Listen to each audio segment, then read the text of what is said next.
সবাই আশা করি ভালো আছেন। আচ্ছা, মানুষ বেহায়ার একটা ধরন থাকে।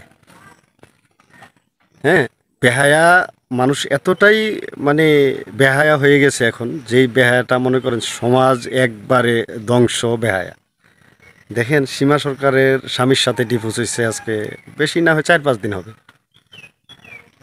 তো 4-5 দিন হবে, মানুষ কিন্তু একটা ডিভোর্স হইলে হয়তো একটু অনেক নিজেকে একটু বিচলিতভাবে থাকে, নিজেকে একটু মানে খারাপ মনোভাব নিয়ে থাকে যে আমার সংসার শেষ হয়ে গেল। আসলে তাদের মধ্যে কিন্তু এটা নাই, তাদের আনন্দ হয়েছে আমার মনে হয়। তার মনে আনন্দ হয়েছে, তার আইডি থেকে কয়েকটা পোস্ট দেখতে পেলাম। তারপরে ঈদের আগের দিন আপনার শুক্রবারে হাট কাঁপাইতে গেছে, মানে গরু কিনতে গেছে। গরু কেনার পরে কি হইলো না হইলো আপনারা তো দেখছেনই, গরু কেনার ভিডিওগুলো দিচ্ছে। মানে কতটুক বেহায়াপনা হইলে এই যে একটা ছবি আপনাদেরকে দেখালাম, এই ছবিটা তার আইডি থেকে গতকালকে পোস্ট করা। সে বলল কি যে আমি আপনাদের কাছে ক্ষমা চাই, আমি ভুল করছি। হ্যাঁ, আমি বাউল শিল্পী হিসাবে গান করতে চাই। তো এইভাবে ছবি ছেড়ে কি বাউল গান করা সম্ভব? আবার সম্ভব, সম্ভব না যে তা কোনো কথা না। কিছু কিছু কমিটি আছে, তারা এরকম ছবি দেখলেই পছন্দ করে, তার বাইনা আরও 5,000 টাকা বেশি দিয়ে নিয়ে যায়। হ্যাঁ, তারা যারা চোখের গান শুনে এই তাদের জন্য আর কি। তো মানুষ এই আসলে ভাই, বাংলাদেশটা একটা বিনোদন রাজ্য হয়ে গেছে, যে বিনোদন ছাড়া আপনার কোনো মূল্য নাই। বিনোদন আছে আপনার, দেখা গেছে ভিডিও ভাইরাল হচ্ছে, আপনি ভিডিও কন্টেন্ট ক্রিয়েটর, আপনার ভিডিও ভাইরাল হচ্ছে। আপনি যা কিছুই করেন আপনি কন্টেন্টটা মানুষ দেখছে, আপনাকে খুঁজা নিতেছে। কিছুদিন আগে ভাইরাল হয়েছে ওই কি রে মধু মধু, এখন দেখবেন যে মধুরে যে কোনো জায়গাতেই মধুরে দেখা যায়। হ্যাঁ, মানে একটা বিনোদনের একটা রাজ্যে আমরা আছি এখন, মানে যেখানে আপনি বিনোদন দিতে পারবেন এবং আপনি একটু বেহায়াপনাভাবে চলতে পারবেন, তাকেই মানুষ অ্যাকসেপ্ট করতেছে, তাকেই খুঁজা নিতেছে। এ হচ্ছে বিষয়। কার জন্য কি বলবো ভাই, নিজেই হয়তো যদি পরিবর্তন সঠিকভাবে হইতে চাই, তাহলে মনে করেন মনে হয় না যে ভাত খায় বাঁচা যাবে বাংলাদেশ। কারণ আপনি একটু সঠিকভাবে চলবেন, আপনাকে দীক্ষা জানাবে, আপনার পিছনে লোক দাঁড়িয়ে যাবে আপনার ক্ষতি করার জন্য। আপনি সঠিকটা বলতে পারবেন না, সঠিকটা করতেও পারবেন না, তাইলে আপনি মানে বাংলাদেশের ভিতরে একটা সত্য কথা বলতেও পারবেন না। কীরকম বেহায়াপনা মানুষ। হালকা একটু ভিডিও ক্লিপ আপনাদেরকে দেখাই, যে মুরব্বী, তার বয়স মনে হয় মোটামুটি বয়সে বলবো না, মৃত্যুর কাছাকাছি, এক কথা শেষ। দুইজন, একটা না, দুই শালি নিয়ে ধরা গেছে বোর্ডিংয়ের মাধ্যমে। ও বাড়ি ঘরের মাধ্যমে ওই একটা কথা ছিল, বোর্ডিংয়ে চলে গেছে, তার ছেলে মেয়ে বাহিরে থাকে।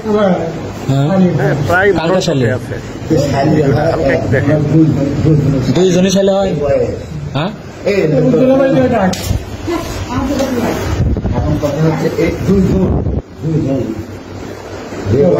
গাইডলাইনের কারণে হয়তো সম্পূর্ণ ভিডিও দেখানো যায় না। আচ্ছা, মানুষ যখন প্রবাসে যায়, প্রবাসে গেলে পুরুষ মানেই যুদ্ধক্ষেত্র। হ্যাঁ, পুরুষরা কর্মস্থলে যাবে, তাদের জীবনটাই একটা যুদ্ধ, তারা সংসারের জন্য অনেক যুদ্ধ করে। কিন্তু মেয়েরা যখন প্রবাসে যায়, তাদেরকে লুকিয়ে রাখা প্রয়োজন যে আমরা প্রবাসে আসছি, এটাই তো লজ্জার বিষয়। হ্যাঁ, প্রবাসে যখন আপনি কোনো কাজে যাবেন, আর যদি আপনি প্রবাসে ঘুরতে যান, বাবার টাকা থাকে, তাইলে এটা হচ্ছে অন্য হিসাব। এও তো আপনি মহিলা মানুষ হিসাবে আপনি মিডিয়ার সামনে আসতে পারেন না।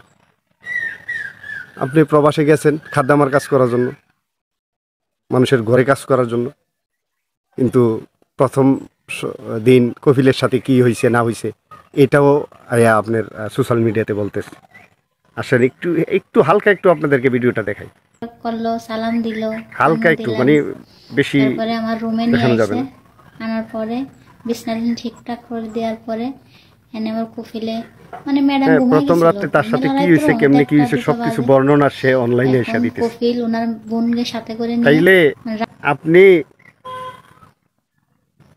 আপনি সঠিক কিভাবে থাকবেন?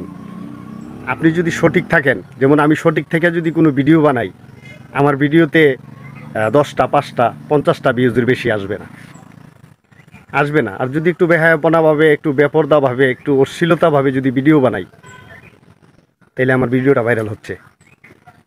ভিউজ হচ্ছে মানে ইনকাম হচ্ছে, তাহলে আপনি কোন দিকে যাবেন? আর বিশেষ করে আপনার ভালো জিনিসটা মানুষ তত একটা দেখতে চায় না, সাপোর্ট করতে চায় না।